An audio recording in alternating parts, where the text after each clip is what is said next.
The Marvelous Plan. George sat himself down at the table in the kitchen. He was shaking a little. Oh, how he hated Grandma. He really hated that horrid old witchy woman. And all of a sudden, he had a tremendous urge to do something about her. Something whopping. Something absolutely terrific. A real shocker. A sort of explosion.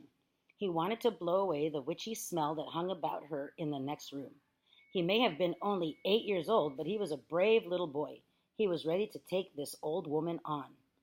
I'm not going to be frightened by her, he said softly to himself, but he was frightened, and that's why he wanted suddenly to explode her away. Well, not quite away, but he did want to shake the old woman up a bit. Very well, then. What should it be, this whopping, terrific, exploding shocker for Grandma? He would have liked to put a firecracker under her chair, but he didn't have one. He would have liked to put a long green snake down the back of her dress, but he didn't have a long green snake. He'd have liked to put 6 big black rats in the room with her and lock the door, but he didn't have 6 big black rats. As George sat there pondering this interesting problem, his eye fell upon the bottle of Grandma's brown medicine standing on the sideboard. Rotten stuff it seemed to be. 4 times a day, a large spoonful of it was shoveled into her mouth, and it didn't do her the slightest bit of good. She was always just as horrid after she'd had it as she'd been before. The whole point of medicine surely was to make a person better. If it didn't do that, then it was quite useless. So ho, thought George suddenly. Aha, ho hum, I know exactly what I'll do. I shall make her a new medicine. One that is so strong and so fierce and so fantastic, it will either cure her completely or blow off the top of her head. I'll make her a magic medicine, a medicine no doctor in the world has ever made before.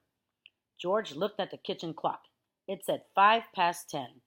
There was nearly an hour left before Grandma's next dose was due at 11. Here we go, then, cried George, jumping up from the table.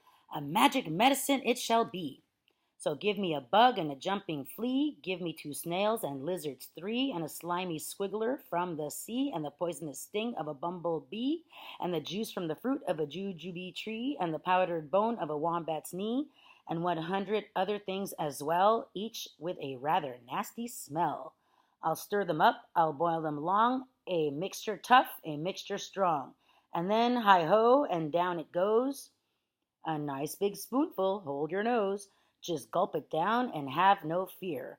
How do you like it, Granny dear? Will she go pop? Will she explode? Will she go flying down the road? Will she go poof in a puff of smoke? Start fizzing like a can of Coke? Who knows? Not I. Let's wait and see. I'm glad it's neither you nor me.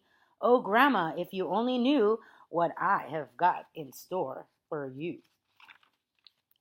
George begins to make the medicine. George took an enormous stewing pot out of the cupboard and placed it on the kitchen table. George, came the shrill voice from the next room. What are you doing? Nothing, Grandma, he called out. You needn't think I can't hear you just because you closed the door. You're rattling the pots and pans. I'm just tidying the kitchen, Grandma. Then there was silence. George had absolutely no doubts whatsoever about how he was going to make his famous medicine. He wasn't going to fool about wondering whether to put in a little bit of this or a little bit of that. Quite simply, he was going to put in everything he could find. There would be no messing about, no hesitating, no wondering whether a particular thing would knock the old girl sideways or not. The rule would be this: whatever he saw, if it was runny or powdery or gooey, in it went. Nobody had ever made a medicine like that before. If it didn't actually cure Grandma, then it would anyway cause some exciting results. It would be worth watching. George decided to work his way around the various rooms one at a time and see what they had to offer. He would first go to the bathroom. There are always lots of funny things in a bathroom, so upstairs he went, carrying the enormous 2-handled pot before him. In the bathroom, he gazed longingly at the famous and dreaded medicine cupboard. But he didn't go near it. It was the only thing in the entire house he was forbidden to touch. He had made solemn promises to his parents about this, and he wasn't going to break them. There were things in there, they had told him, that could actually kill a person. And although he was out to give Grandma a pretty fiery mouthful, he didn't really want a dead body on his hands.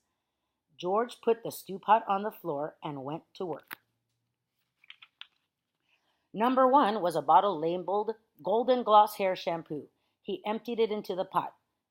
That ought to wash her tummy nice and clean, he said. He took a full tube of toothpaste and squeezed out the whole lot of it in one long worm. Maybe that will brighten up those horrid brown teeth of hers, he said. There was an aerosol can of super foam shaving soap belonging to his father.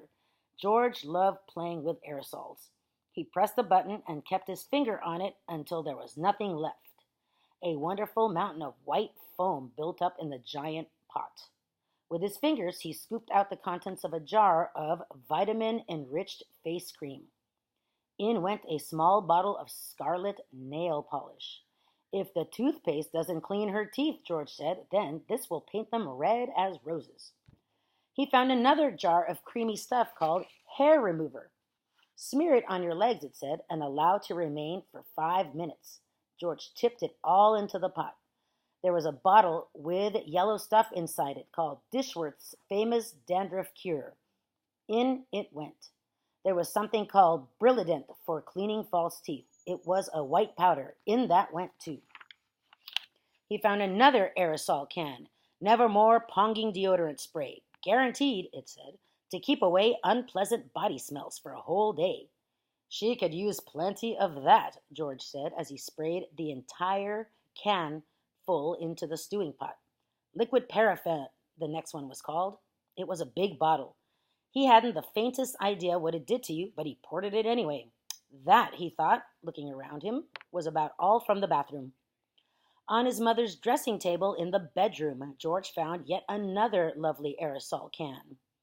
It was called Helga's Hair Set. Hold 12 inches away from the hair and spray lightly. He squirted the whole lot into the pot. He did enjoy squirting those aerosols. There was a bottle of perfume called Flowers of Turnips. It smelled of old cheese. In it went. And in too went a large round box of powder that was called Pink Plaster. There was a powder puff on top, and he threw that in as well for luck. He found a couple of lipsticks. He pulled the greasy red things out of their little cases and added them to the mixture. The bedroom had nothing more to offer, so George carried the enormous pot downstairs again and trotted into the laundry room where the shelves were full of all kinds of household items. The first one he took down was a large box of super white for automatic washing machines. Dirt, it said, will disappear like magic. George didn't know whether Grandma was automatic or not, but she was certainly a dirty old woman. She better have it all, he said, tipping in the whole box full. Then there was a big can of Waxwell floor polish. It removes filth and foul messes from your floor and leaves everything shiny bright, it said. George scooped the orange-colored waxy stuff out of the can and plunked it into the pot. There was a round cardboard carton labeled flea powder for dogs. Keep well away from the dog's food because this powder, if eaten, will make the dog explode. Good, said George, pouring it all into the stewing pot. He found a box of canary seed on the shelf. Perhaps it will make the old bird sing, he said, and in it went. Next, George explored the box with shoe cleaning materials, brushes and cans and polishing cloths. Well, now, he thought, Grandma's medicine is brown, so my medicine must be brown or she'll smell a rat. The way to color it, he decided, would be with brown shoe polish. The large can he chose was labeled dark tan. Splendid. He scooped it all out with an old spoon and plopped it into the pot. He would stir it up later. On his way back to the kitchen, George saw a bottle of gin standing on the sideboard. Grandma was very fond of gin. She was allowed to have a small nip of it every evening. Now he would give her a real treat. He would pour in the whole bottle. He did. Back in the kitchen, George put the huge stewing pot on the table, went over to the cupboard that served as a larder. The shelves were bulging with bottles and jars of every sort. He chose the following and emptied them one by one into the pot. A tin of curry powder, a tin of mustard powder, a bottle of extra hot chili sauce, a tin of black peppercorns, a bottle of horseradish sauce. There, he said out loud. That should do it. George! Came the screechy voice from the next room. Who are you talking to in there? What are you up to? Nothing, Grandma. Absolutely nothing. He called back. Is it time for my medicine yet? No, Grandma, not for about half an hour. Well, just see you don't forget it. I won't, Grandma, George answered. I promise I won't. That is the end of the chapter. Please stop and write in your reading notebook, what do you think is going to happen after this chapter? What will happen? What do you predict will happen when he gives his grandma the medicine? Stop and write now before you go on to the next chapter.